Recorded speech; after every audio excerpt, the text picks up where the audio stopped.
Welcome to Between Shelves. where we make connections between literature, theology, philosophy, psychology, and culture. Join us as we explore the interconnectedness of race, spirituality, psychology, and metamodernism. Each episode invites you into a thought-provoking journey, unpacking how these elements shape our understanding of the world and ourselves. My name is Aaron Waldron. We're a religiously traumatized theopoet and a shaman in journey. Our work focuses on creating community and between spaces for religiously traumatized millennials, navigating life beyond colonized religion. And my name is Rafael Reyes. My work is on the importance of imagination and theopoetics in philosophy and religious pluralism. We invite you to Between Shelves To learn, listen, and become. Hello, everyone, and welcome back to Between Shelves. It's great to have you here. Aaron, it's always good to see you, and always welcome on this podcast that we're co-hosting. You know, we've been having this wonderful conversation on metamodernism and how it's shaping our world as we speak. But we haven't heard a lot about Black metamodernism or modernism as it engages other cultures, right? And that's been our question and our pursuit for some time, but we've been hearing it maybe from a European lens or just from a general lens, and not really hearing it from the lens maybe from a Black perspective or Latino perspective. And so I think today that's what we're kind of doing. We're kind of segueing or moving into this other perspective called Black Meta-Modernism and some persons who have shaped this. Do you have any thoughts on that before we kind of like jump into that? Yeah. It made me think of how, for myself, we stumbled upon it in our process or journey of learning and even self-discovery. As we started to explore post-colonial frameworks of thinking, deconstructing colonial thinking, engaging or starting decolonization, we stumbled upon metamodernism as this concept of almost this African Sankofa, like we can't go forward without retrieving important things from the past that we have left behind. So this concept is how we initially understood metamodernism. It was like, wow, that's really dope. But what happens now when we apply it to like post-colonial issues? The deconstructing of chattel slavery, race, identity and society within this Western culture. And then above all, how do we reconstruct that metamodern piece, How do we even start to imagine ourselves and our futures beyond the things that we have started deconstructing in a post-colonial lens here in America? So this topic of Black metamodernism is really interesting to me because initially at face value, we're like, oh, is this only for Black people? And then as we explored it more and looked into who was talking about this and get form, and structure, we noticed that no, Black is a symbol, an artistic symbol to emulate everyone that's not part of the colonial imagination. Because it seems like the world is dominated by the colonial imagination, right? And we're trying to find ourselves in the midst of all that, But yeah, that's what we thought of. When you were talking, you brought an interesting point that I want to just raise up again.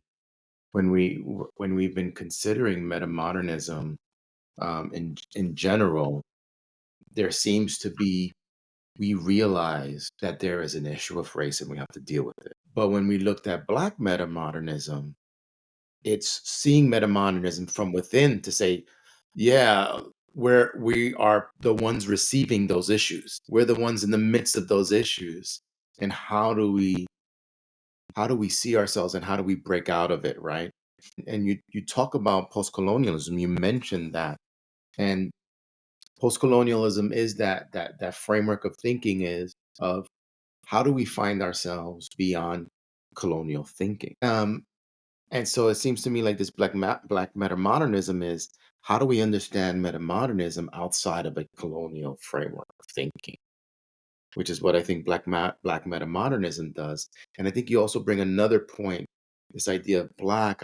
It brings to me James Cone, someone that we've read and known, right, on Black liberation theology, and in particular, what he says there is black is not meaning a skin color, but but this perspective, right? What does it mean to be black? And then he lays it out. This is what it means. So if you're on this side, you are black. And so I see this happening in in the same framework. It's an other, right? It's an other metamodernism. It's looking at using a different historical lens to say, what does metamodernism look like? What does life look like beyond modernity, which is where we have civil war, civil rights era, right?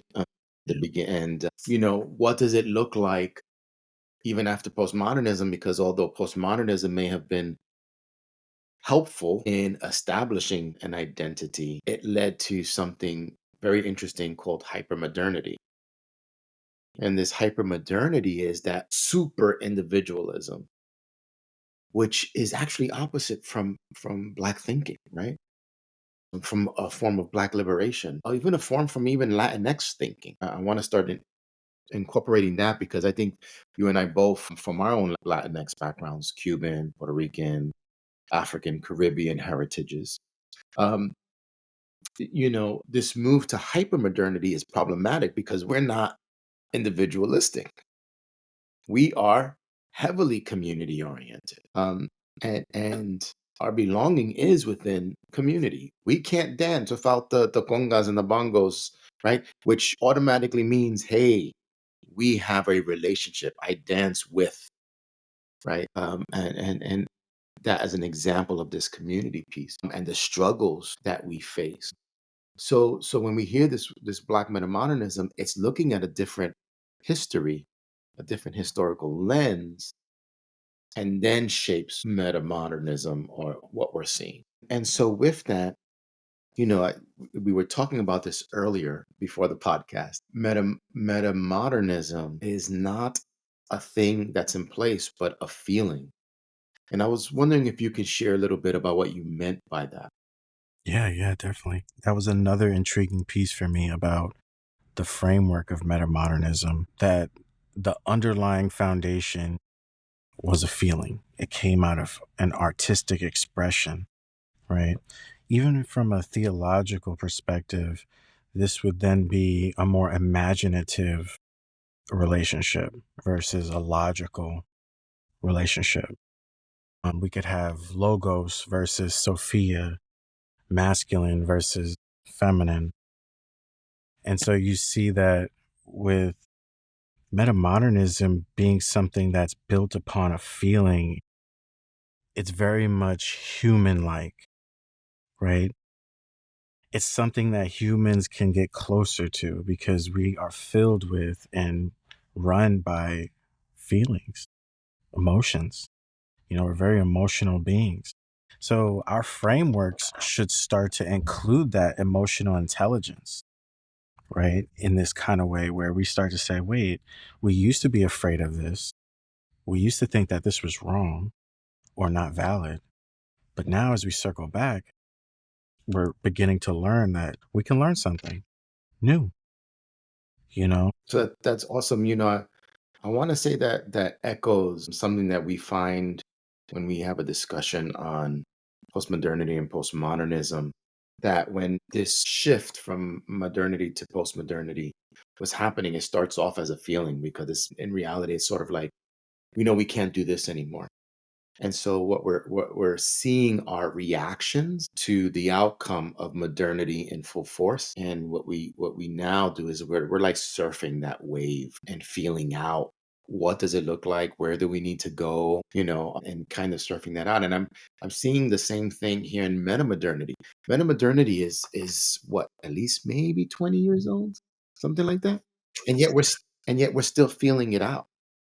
It's still shaping and formulating, because if we look at even our present day, it's shaping because there's a backlash, there's a push, because they don't want it to happen. But nevertheless, it's a feeling that's forming, and it's solidifying, it's concretizing. We're seeing it in multiple ways. I kind of wanted to go back to this other history piece. And when we speak with Germaine Marvel, and he's one of the ones that he's going to be joining us in our next podcast concerning Black Meta-Modernism. He's been sort of the forerunner in writings and really lifting it up.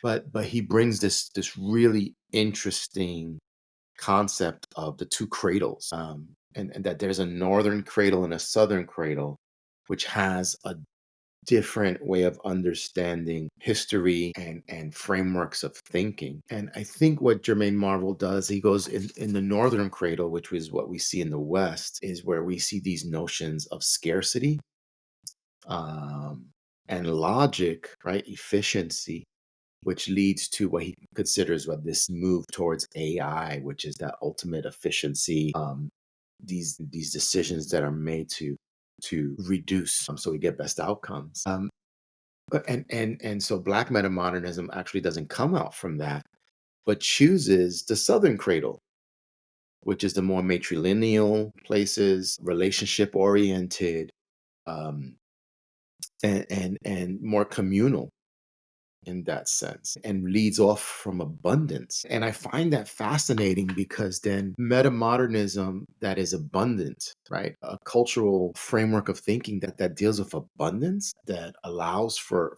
cultural expression, is sort of like a burden off. Once again, I think that is what we're facing today, in the sense that where they're trying to remove other cultural ways of thinking, right? To this one way of cultural thinking. This is the best. This is the only way to think. And it's great and it's good. And this matrilineal framework, what they call the Southern Cradle, that Germaine Marvel brings out, is fascinating, because it allows for expression, because the culture of who we are contains all of that. And it really gives strength to the black meta-modern framework of thinking of the both ands. We hear that in metamodernism, but this really finds its resonance. We really begin to see it when we understand that Southern Cradle framework of thinking. And I just found that to be beautiful. Definitely, definitely. Just to piggyback off that, it's interesting how the Southern cradle as a symbol, close to or right at the equator, and, really in parallel to this abundance, this idea that we have so much, we can prosper, we can share, we don't have to fight over, we don't have to create systems like capitalism and democracy and whatnot, because we don't have to control as much, because everyone can have and take, and we can still have leftover. And then you have this psychology that develops in the South, in the warmth, in more of the sunlight, more vitamin D, more melanin. We can keep breaking this down, but you see how the Southern cradle appears so rich, so abundant, but the Northern one, it then makes the story make a little bit more sense. Why would you be so angry and hurt that you would devise systems of thinking that are rooted in control, built on enslavement, built on lies, manipulation, right? And then you glorify politics. So, it's really interesting that these people that are experiencing and were traumatized deeply by scarcity, it fascinates me how they have devised and used their imagination to create these oppressive yet creative ways to oppress people.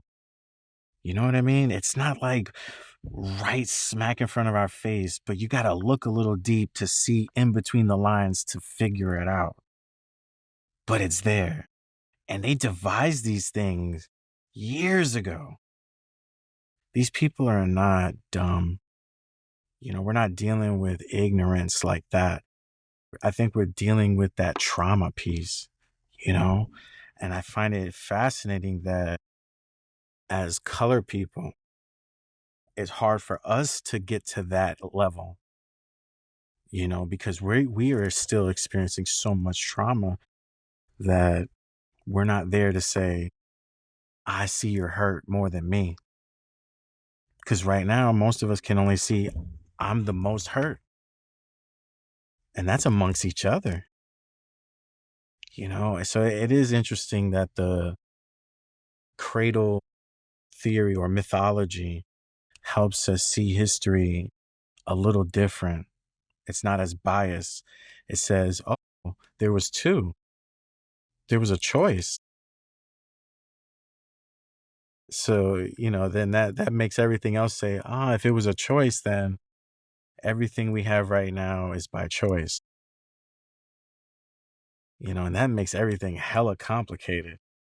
It's no more Republican, Democrat. It ain't that easy no more. It's people have formed families or groups and then made specific choices that affected hundreds of thousands of other people by design, like a domino effect. They've tried to calculate these things. Yeah, yeah. I think a lot of what we do are choices. I think almost everything is choice, whether forced or critically thought upon. The question, and then I go back to these two words: is it were the choice is based on scarcity or whether the choice is based on abundance? Just to note, the author that speaks about the cradles was Chik Anta Diop. Chike Anta Diop, and talks about these two geographical regions. I mean, they consider the northern patriarchal and the southern cradle matriarchal, which lends itself to different societal structures, different values, and different reasonings. And what's interesting is that even on the southern cradle, on questions of, let's say, AI and development, they say the advancements of quantum computing and AI development leads to a more flexible AI, as opposed to looking for an AI that's super fast, that does well on these one things. Then we can beat others, and it's a move away from competitiveness to cooperation. It's fascinating, these ways of thinking, because then that's a metamodern way of thinking. There is a big push against metamodern ways of thinking, because that would mean that we have to admit or affirm the other as equal, right? And that is the issue. Gilles Deleuze, in his own post-structuralist work out of postmodernity, was one of affirmation of difference. And that's the push. We're pushing against this affirmation of difference, and that there can be only one way, because then there is a reckoning that our religion isn't unique and better, that our technologies aren't unique or better, that our monetary systems, our power, and even our democracy is not better. And it's not democracy that we're upholding. It's something else. It's maybe the upholding of empire as better. And so then thinking from a metamodern perspective is a breath of fresh air. It is sort of like a salvific experience, just the way postmodernity was salvific. It saved us because we were drowning in modernity. Postmodernity saves, but then we're drowning in postmodernity, and now we're in metamodernism because of certain outcomes. So certain outcomes. Hypermodernity is not healthy. Nihilism is not healthy, right? All means nothing, or everything turns out to be for nothing. There is no meaning. And so metamodernity tries to reincorporate value, looking at our histories and looking at the values that have been passed down to us from it. So there's some deep value in that. another piece, and I think this is the interesting part of Black Meta-Modernism with that both and thinking. And I want to borrow what Germaine Marvel used. He calls it diunital way of thinking of the both and. But he uses this different term. I think it comes from another scholar by the name of Vernon Dixon, who was an artist. I think he was one of the first to coin Black Meta-Modernism. I'm not too sure about that one. But this diunital thinking was termed that way because for blacks, for people of color, I want to expand it out. We get some form of cognitive difference because we have to sort of decide between conflicting beliefs. We can see that when we're seeing a Hispanic that has to choose between their culture and American culture to survive, or blacks having to choose between their culture and another culture to survive, or Asians having to choose between cultures, having to code switch. There's that form of cognitive difference, of a conflict of values and beliefs and ways of thinking in order to survive and to make it. And he uses these two terms, diunital and triunital, because he goes, these are the only ways that we can somewhat survive and break out of that cognitive difference. I was just wondering if you have any thoughts on that. And if not, then it's okay. Oh yeah, it's definitely. um, Diurnal thinking for me is more like a dialogue, you know, going back to Paulo Freire and how we need more than just one to engage, you know. So for me, when we were learning and embodying Theopoetics, this frame of thinking was in the background. It had to be, because if not, then we wouldn't be open to consider our own shadows, our own ignorance, our own privileges, so like all these things have to be brought forward so that we can have more of a realistic ground in which we can both be on and build on, you know. I think it's very important that authenticity and even, being deliberate about things, like taking words and making it into action. I think that's very courageous, but it does require more than one. It's like a ping pong back and forth, and once you build up that good amount of rhythm or energy, you can do incredible things. But when you're bouncing it against something that's not bouncing it back, you're bouncing a dead wall. It's just like, what am I doing? I'm wasting my energy here. True. And those examples can go a lot of ways. I think where and you're right on. I think you're spot on that diunital thinking. It's just an honoring of what emerges from the two frameworks. What's interesting for me with that is how that conflict with postcolonial or decolonial frameworks of thinking, which says I have to completely remove colonial frameworks because that creates limitations on who I am and what I do. And that means my framework of thinking is not a 50-50, right? It's not emerging as something equal that comes out, but is always won over by that which is the first, which is the thesis, as you will. For Hegel, right? Because this is an idea that Hegel comes out and we're using it. I always felt that dialectics was a bit unfair because it still works on the framework of which one is more important. The first one is always going to be more important. First one is bigger. I have to prove my thesis, but I have this antithesis. So let me get the good stuff out of it, and then I leave the rest behind. That's for me is problematic. And I would hope that the diunital framework of thinking and the metamodern framework of thinking, and what I would also say is the process framework of thinking, because I'm a process thinker, is that it's never only going to take the best. But in the engagement with the two, I have to come to grips with the reality that I kind of have to throw away both of them and see what happens and emerges with when both of them come together equal. That's a different way of thinking. That's a very different way of thinking. That comes out of in Alfred North Whitehead's book, Adventure of Ideas, when he talks about peace. And he says peace is a gift, but when he describes it, he's saying, for me, in order to be able to engage with peace, I have to let go of my idea of peace and allow it to become a vector, right? And vector in mathematics, it's a point of convergence. That point of convergence shifts ways of thinking. So I affect the change, but knowing that my answer isn't the right one.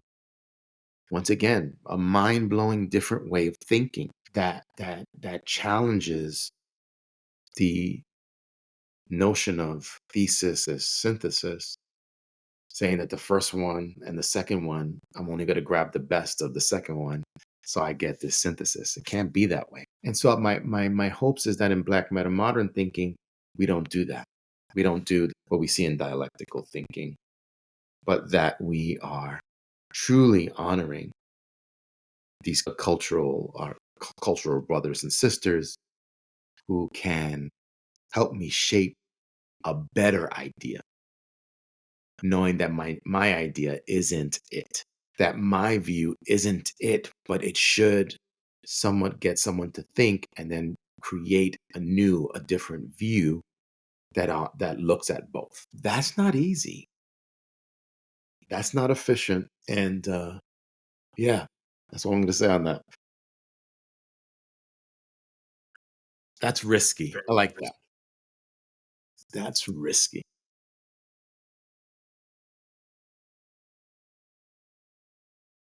I mean, it's no more the United States idea, but it's a globalized idea. It's Russia and the US working together. Russia, US, China, Korea, Peru, Venezuela, Argentina, and then just naming them as equals as part of it. That's a risk. That is that matrix style of thinking. Everything is there. Everything is there, right? It doesn't get confounded into one. It's all there, and you have to see it as all. So yeah, this I think that's Black Meta-Modernism pushes that further, pushes that a lot further, and that's what's fascinating that I'm seeing in my readings of Black Meta-Modernism. In this thought-provoking episode of Between Shelves, we dive into the transformative concept of Black Meta-Modernism.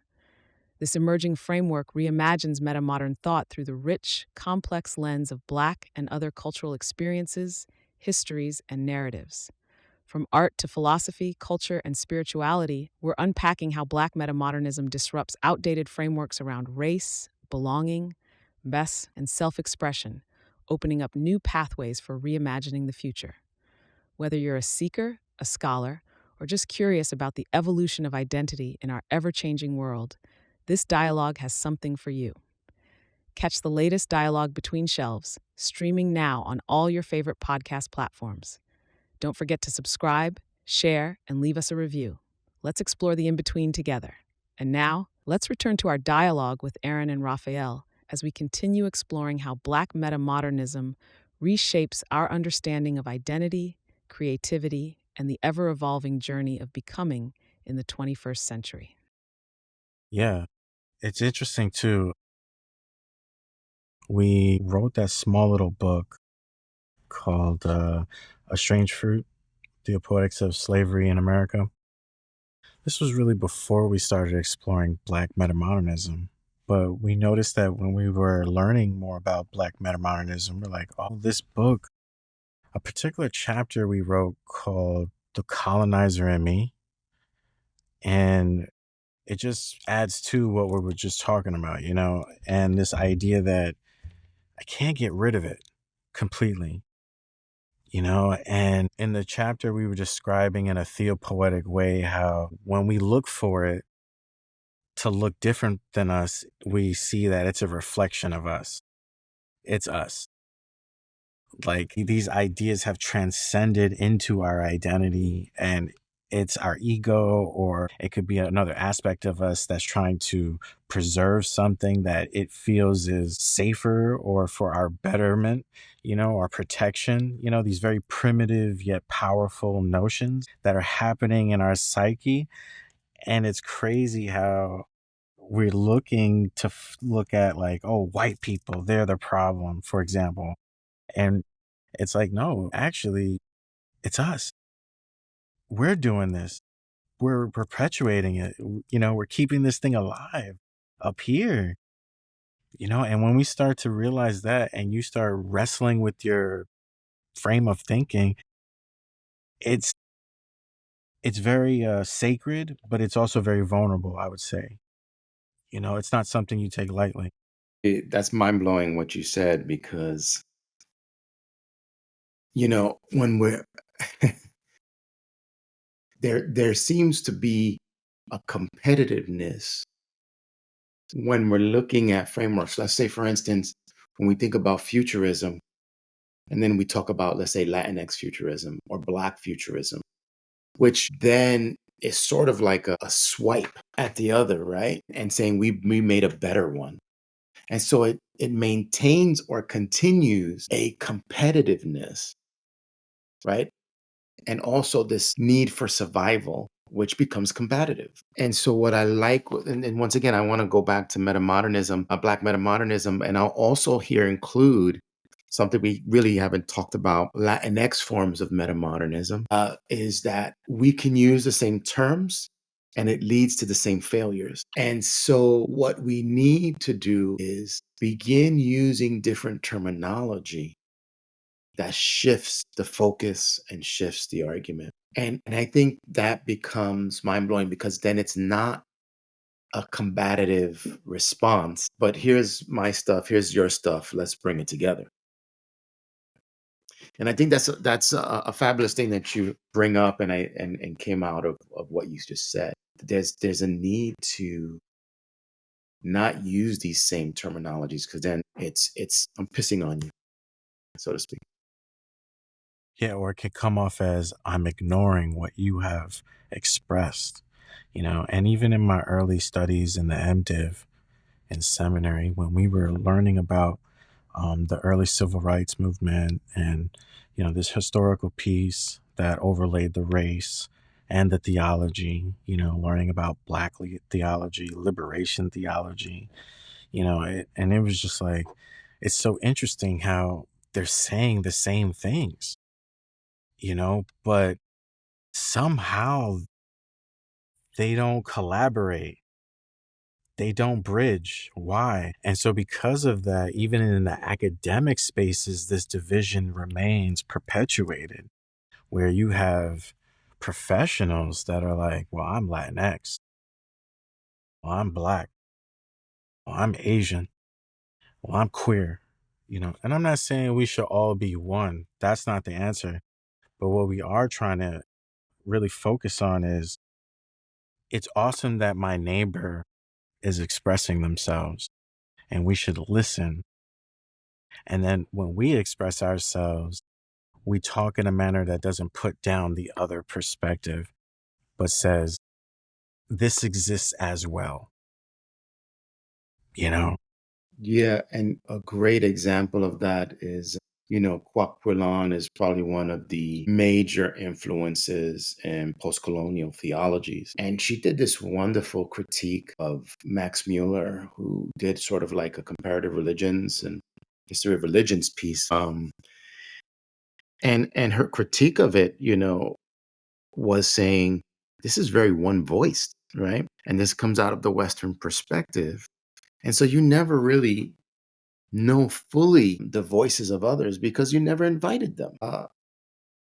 And that's what that colonial mindset does. Then if we use the same voices that they use, the same terms, we still aren't speaking the same language, because I can't articulate who I am to you in that language. Or they dictate the interpretation. Or yeah, because well, that's exactly the reason why. Because once I do it, I've already fallen prey to their interpretation. And so once again, Gayatri Spivak and Candace Subaltern speak classical postcolonial text that talks about that. Hey, we don't even have our own podiums to speak, because if we have our own podiums, they won't understand. And then the question is, do they need to understand, or do they need to begin to sort of listen and learn from us? But anyway, I think the Black Meta-Modernism piece is a letting go of both. It's an acceptance of both. It's a letting go of both to see what arises out of it.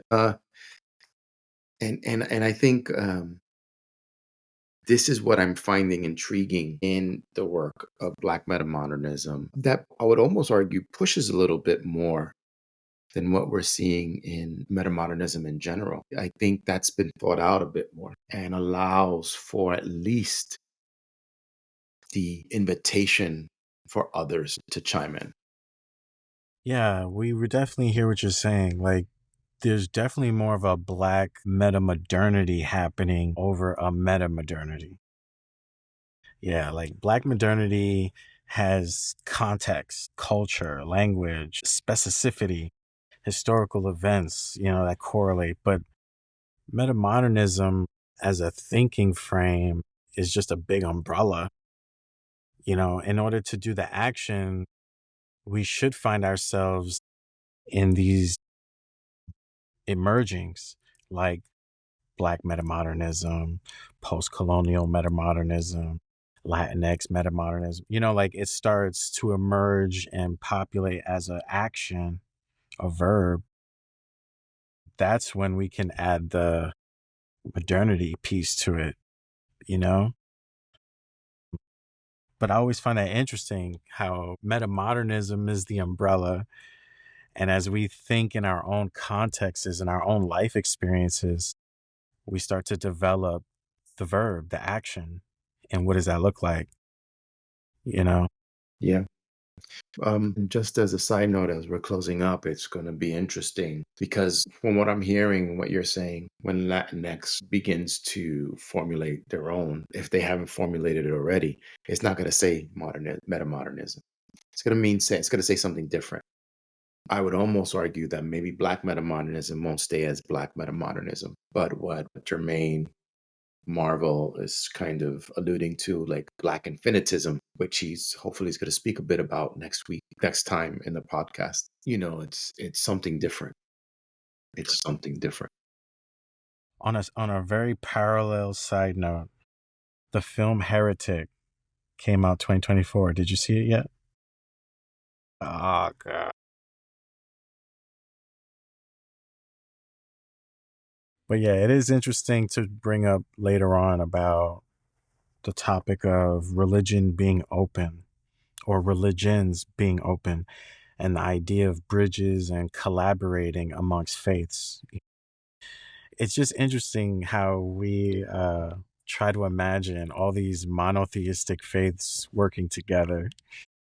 But I don't know, maybe it's funny to me and not to others, but it's just interesting how, the belief in one God for each section, and we're all asking them to work under the earth as a collaborative nature, and they're all still like, well, my God or my interpretation of God, and it's like, how do you settle that tone to where they can start talking amongst their differences and see the overlapping, the intersectionalities? Yeah. This is why I don't think apologetics works.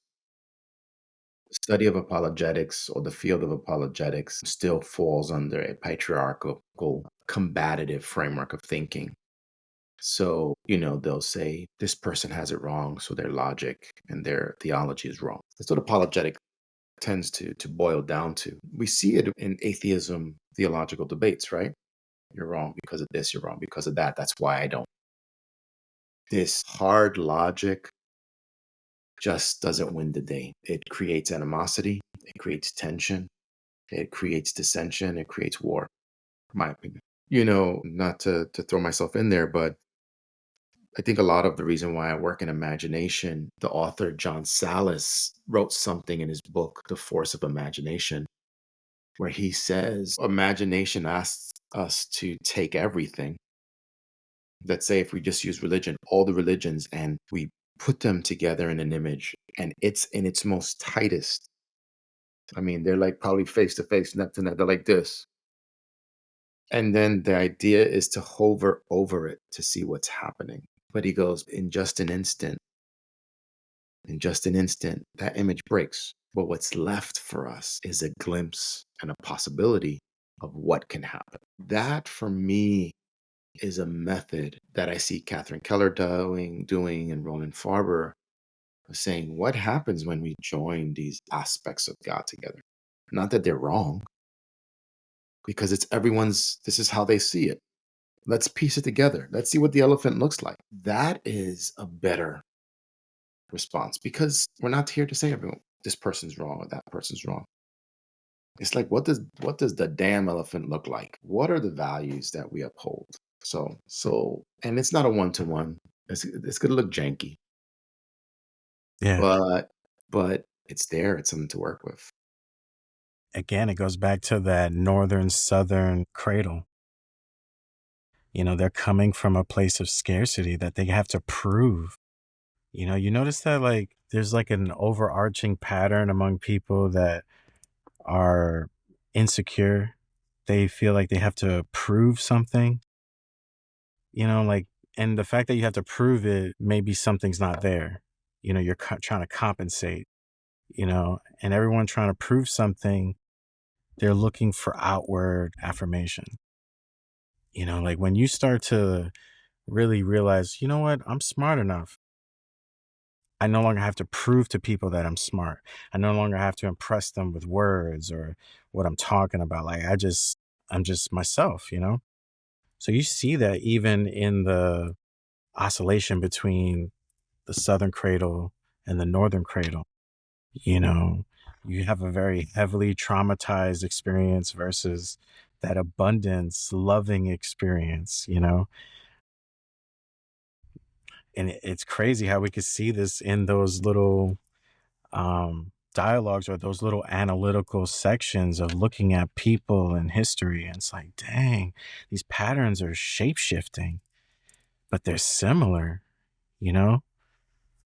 Absolutely. Absolutely. Well, I think that's what we have from Black Meta-Modernism, because what's coming up next is we're going to have Germaine Marvel joining us Yeah. in our next podcast to talk a little bit about his the development of Black Modernism from his own from two pieces, right? His own initial discussions with Metamodern scholars and groups, and then also doing his own historical research on his own scholarship. Yeah. Which is very interesting and worth the read or look into. Yeah, and he's a musician. Yeah. Artist, musician, He's a facilitator, facilitator, spiritualist. spiritualist. Yeah. So it's going to be great conversation, and we're going to have a good time. Well, then, thank you everybody for joining us and being a part of this conversation. We hope you enjoyed it, and see you next time on our podcast.